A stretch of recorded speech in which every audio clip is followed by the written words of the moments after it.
Can I talk a little bit about Swami Satchidananda?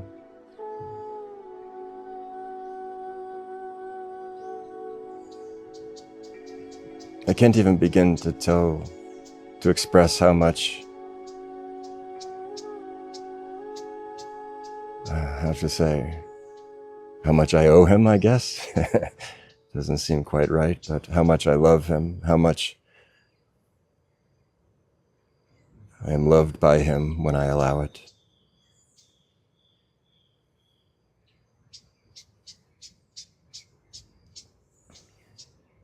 I think maybe the most important relationship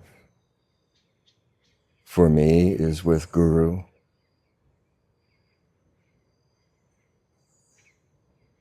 Not for them, they don't need it, but for me.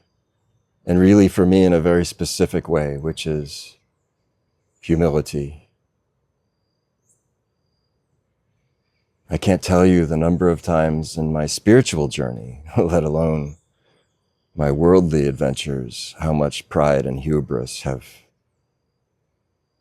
prevented me from the full experience.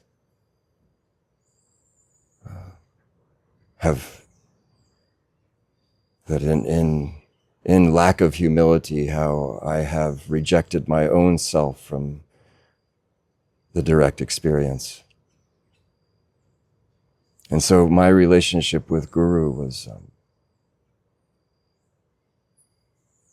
such a process,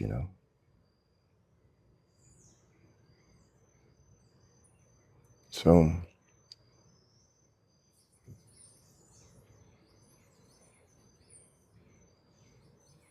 I had developed a relationship with Swami Shivananda at the Shivananda ashram, which is in the Bahamas. And it was right at a time it was so necessary for me. Because I was in real need of care and protection on my spiritual journey, entering a realm unseen. And I had no experience, and I needed a refuge. And so I went to this ashram. And there, Swami Shivananda, who I could not see, embraced me so thoroughly. And then after about a year here at Shivananda, I found myself at Satchidananda Ashram, Yogaville, which is where Ranjani Ma and Satnam are now.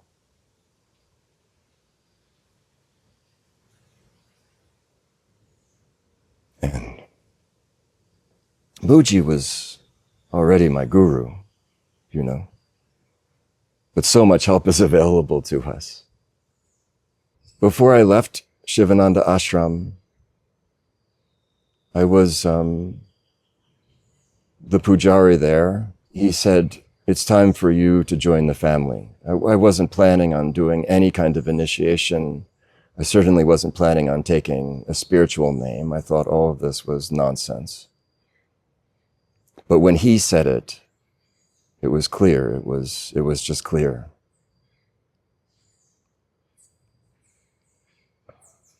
And so I did, and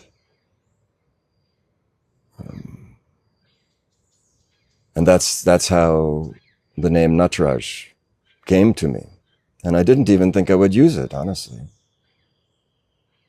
until that initiation. I won't tell you about that, but it was very clear.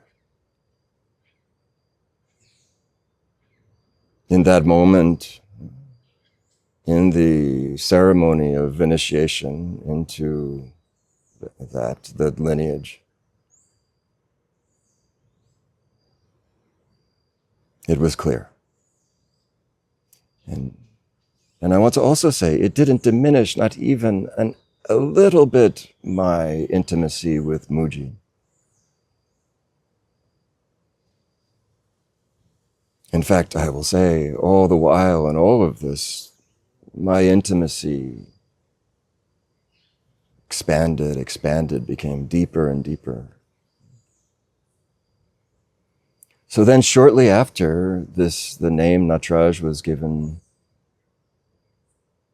I didn't know what it meant at all. I'd never heard of it.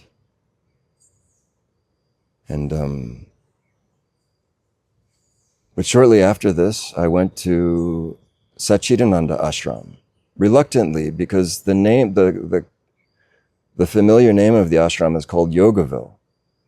And I thought, it's just too kitsch, too cheesy, Yogaville. It's absurd, you know? I didn't want to, if somebody asked me, where do you live? Yogaville. I didn't ever want to have to say that. But anyway, I went anyway. And then my first night there, I was invited to join some of the ashramites. On the top of the hill, it's called Kailash. It's a hill, and they call it Kailash. And there's a beautiful view of the Lotus Shrine and the Samadhi Shrine and the lake called Lotus Lake up on top of James River and in the hills, the foothills. And there is a murti, a big sort of life-size, I think it's a bronze cast murti of Swami Satchidananda.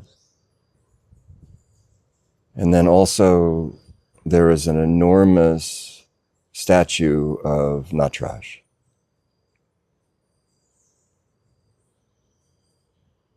And like so many of us, you know, it's not so unique, but I was drawn into a different dimension.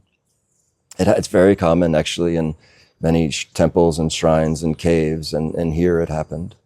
It wasn't the first time. And there, Swami Shivananda took my hand and placed it in the hand of Swami Satchidananda. And I was so displeased. I felt rejected. I was so prideful, you know.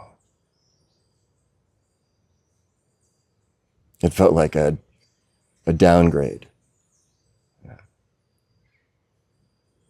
I had no idea.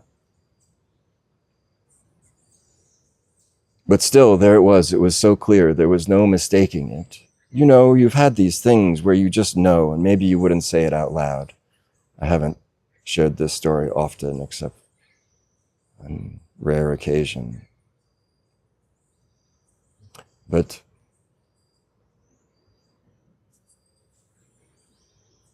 and then it took me about a year, really, to get to know Swami Satchidananda.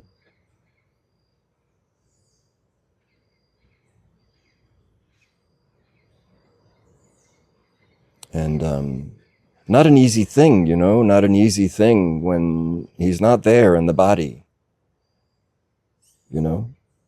Not an easy thing when they're not there. You have to learn to listen in a way that, you know, I didn't know how to listen before.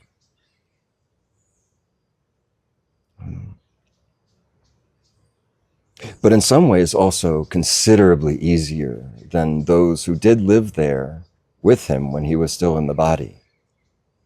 Because it's such a confusing thing. Seems like he's a man, and it's not like he's not a man. Of course, he's that also. But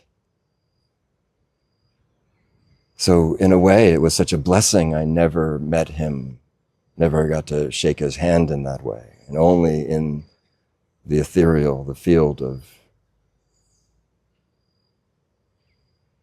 the subtle truth did I feel my hand in his.